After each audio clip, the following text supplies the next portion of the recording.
For Krima Media's Polity, I'm Sane Dlamini. Political analyst Aubrey Majiki discusses his latest column titled The Choices Ramaphosa Has to Make.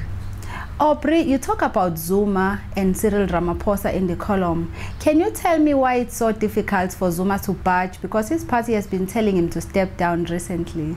Well, to some extent, the president is in a state of denial.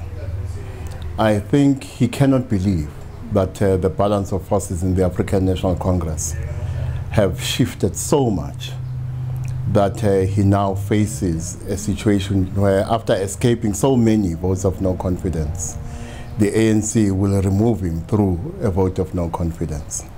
Now, of course, the question is, as we speak, because there's still a possibility he will address the nation, is he going to tell the nation he is resigning to avoid a vote of no confidence, or he has decided he will defy his party until the last minute and force the ANC to remove him through a motion of no confidence?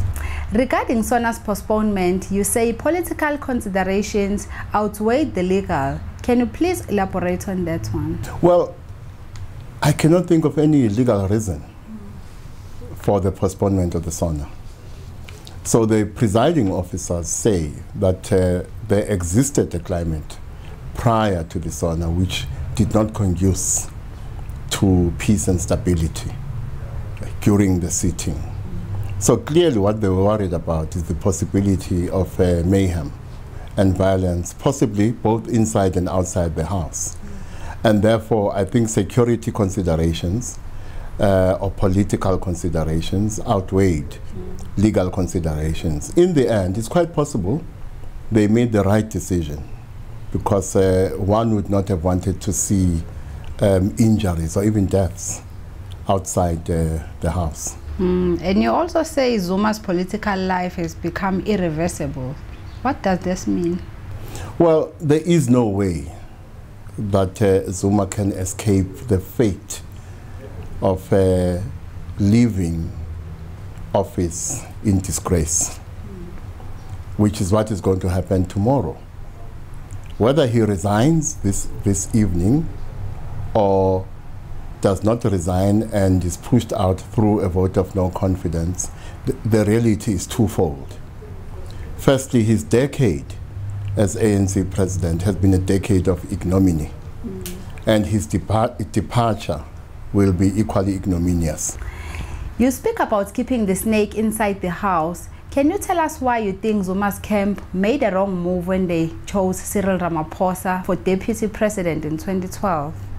Well, you know, the ANC has not been able to solve this problem. Today, Ramaphosa is a deputy president he does not want. Thabo Mbeki had Jacob Zuma as deputy president, and he did not want him as his deputy either. Jacob Zuma had Cyril Ramaphosa as his deputy, and he did not want him as his deputy either. Because when you have a deputy you do not want, or the party does not want, how do you avoid that person becoming your successor? So the question now is, how will the ANC under Ramaphosa make sure that Didi Mabuza does not become Ramaphosa's successor and possibly, under certain circumstances, South Africa's future head of state? Now, in 2012, what the Zuma camp hoped for was that Kgalema Motlanthe would agree to be the deputy president, and he would have been safe, because we all know he did not have political ambitions, and therefore there would have been a smooth transition from Zuma to whoever Zuma preferred, or the Zuma camp preferred. Because Kgalema Motlanthe decided to contest the position of president of the ANC, the Zuma camp was forced to look for an alternative, and that alternative was Cyril Ramaphosa. And they spent that time between Mangaung and Nasrec looking at ways of preventing him from becoming president of the ANC. So what they tried to do is to undermine an argument that they had used to make sure that Jacob Zuma is elected president of the ANC in Polokwane. In Polokwane, they argued that the deputy, according to ANC tradition, must become the president. Now, automatically, that would have meant Ramaphosa should be elected unopposed in Nasrec. But because the Zuma camp did not want Ramaphosa, they started arguing differently and tried to undermine what in the past they'd referred to as an ANC tradition. The column speaks about the choices that Ramaphosa has to make. Do you think he will be able to make the right or the correct choices that will lead the ANC to victory next year? You know, the problem is this. I looked at the policy positions that were adopted at the conference, and I look at the outcome of the elections. You see, for an organization to deliver, there must be a proper alignment between the policies and the leadership, let alone the state of the organization. So the ANC decides to call for nationalization of the Reserve Bank.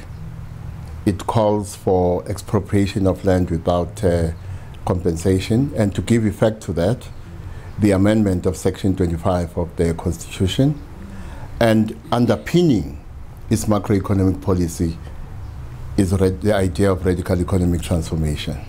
So that's the policy position the ANC takes. Now, what you expect is that it will elect a group of leaders who will be committed to implementing this policy platform. Right at the top, the ANC has Cyril Ramaphosa, who is definitely not in agreement with these policy positions, and therefore will not be committed to the implementation thereof, especially since the markets take a dim view of this policy platform. But you look at the entire leadership. On balance, this is not a leadership that would be committed to this policy platform. So at best, what you get is paralysis, or something similar to a child coloring in a coloring in book, in the sense that the child will have a set of crayons, can use any color she wants, but can't change the shape of the picture. That's where South Africa is going to be under Cyril Ramaphosa, that you can tinker with structural reforms, but you will not be able to change the structure of the economy, because this is not the leadership that is committed to that. You also speak about the elephant in the room that is wearing a bright orange uniform. Do you strongly believe that one day Jacob Zuma will be prosecuted? I think what South Africans expect is that the least that should happen is that he should be arrested and prosecuted. If that does not happen, I think to many South Africans, if not most, that would betray a lack of political will on the part of the ANC and its government to deal effectively with the problems of corruption, state capture, rent-seeking, and so on. And therefore, it would undermine confidence, I suspect, not only amongst South African citizens, but also amongst important economic actors inside and outside South Africa. So I think it will not be enough for the ANC, as it has already done, to recall Jacob Zuma.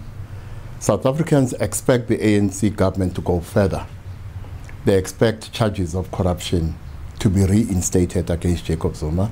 They expect charges to be laid against those around him they believe are guilty of corruption. This may extend to some of his children. This may extend to the Guptas. As we've already seen, there was a raid at the Gupta compound this morning.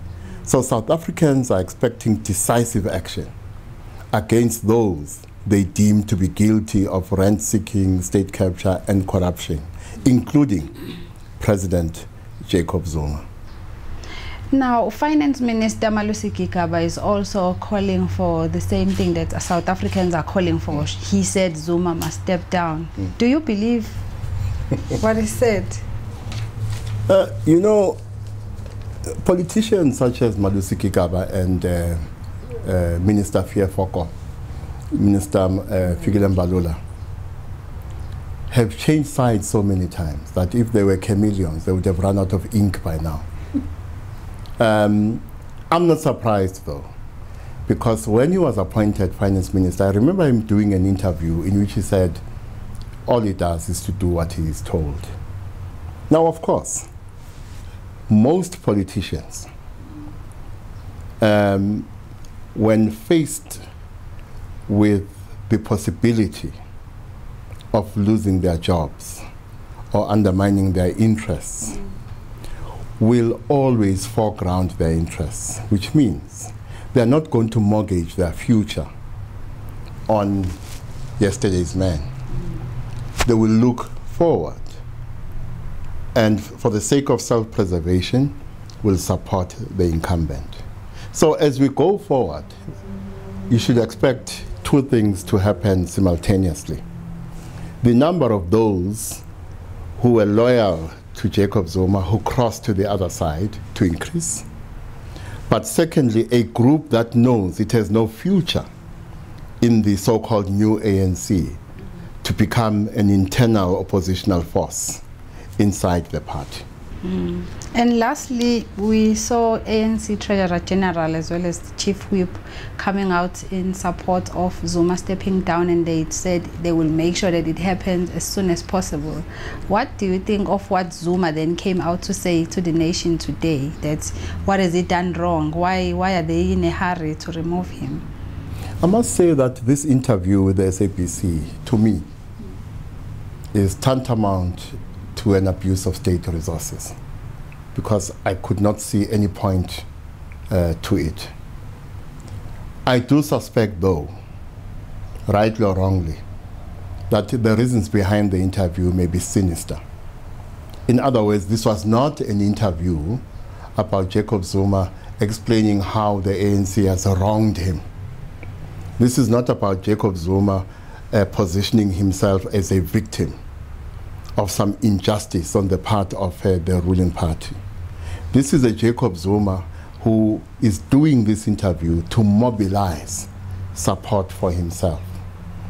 So to the extent that there are those who will be very angry about the decision to recall him, I think this interview was directed at them in the hope that even though he has lost power as head of state, he can take, if not the whole of the ANC with him, but parts of the ANC with him.